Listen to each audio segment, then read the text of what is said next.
The Commissioners Court took action this morning, I understand, and approved the priority list for the road projects.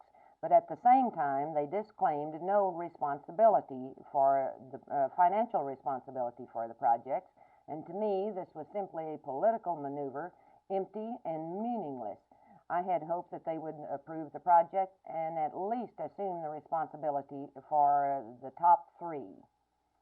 Whose responsibility is Woodall Rogers Freeway? Technically, Phil, the city has a contract with the State Highway Department to build Woodall Rogers Freeway. And we certainly would have followed through on our obligations had there not been an informal agreement whereby the commissioners had agreed to pick up part of the tab for the right-of-way. We would have included it in our bond program last August had we known that they were not going to fulfill their obligation.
How has your reception been so far? Reception's been excellent, as the newsmen who traveled with us know, and think they were surprised at the large, enthusiastic gatherings at airports in the middle of the day and in the early morning.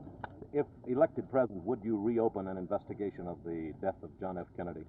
Well, of course, I have no objection to the archives being opened, and I, for one, feel that the American people are not quite satisfied with the matter of it being a loner.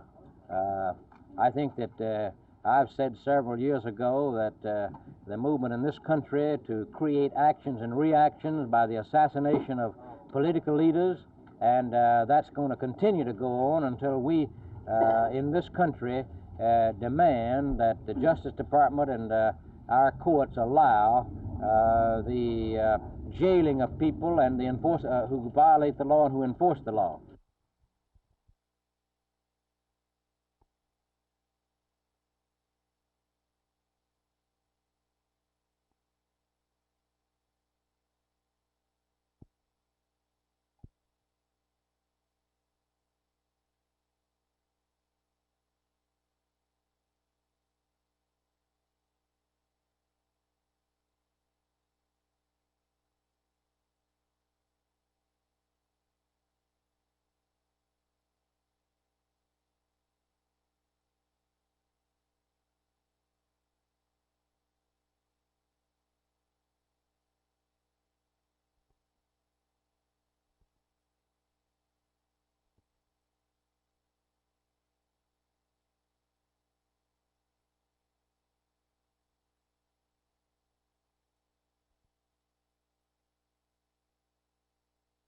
But now there may be a solution in the offing. To find out what that solution is and how much progress is being made, I talked to Assistant City Manager George Schrader and IACP consultant Glenn Murphy.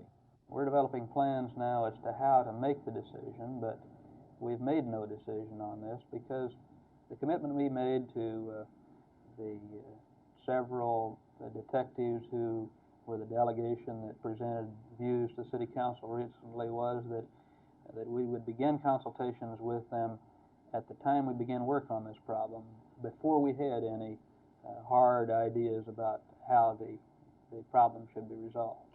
Well, we had a discussion yesterday with representatives of the Criminal Investigation Division, which I feel was very fruitful, and we have to this point been collecting information and background data, and which will assist us in coming to a solution to the problem that will be an equitable method of implementing the recommendation, and equitable both to the detectives and to the administration in reaching the long-range goals of implementation.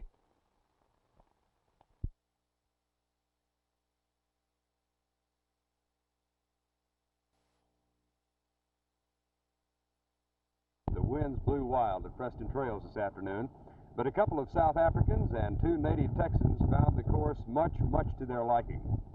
South African Gary Player, shown here as he made his approach on number 12, went 4 under par with a 66 to grab the early first-round lead.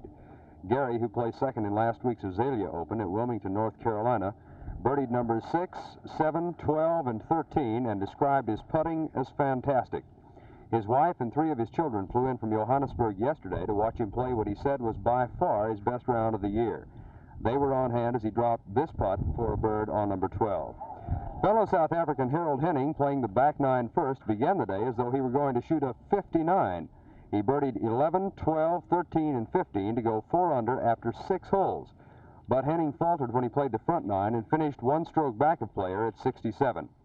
Right alongside him was a tired Miller Barber from Sherman, Texas. Barber shot steady 9s of 33 and 34, tied with Henning at 67. So also was 67 Jack Montgomery of Fort Worth. Australian Kel Nagle, playing in the same threesome with Player, was 2 strokes back of his partner with a 1 under 69. Jack Nicklaus, hitting his approach shot here on the 16th hole, was emblematic of those bothered by the strong winds. He had difficulty hitting the greens all day long, and his putting wasn't the best. Nicklaus finished with a stack of folks 3 over at 73. Cliff Brown, Gardner Dickinson, and Dave Stockton were among those in the clubhouse at even par 70, Kermit Zarley at 1 over 71. Many of the so-called name pros, among them Gabe Brewer, Arnie Palmer, and Billy Cap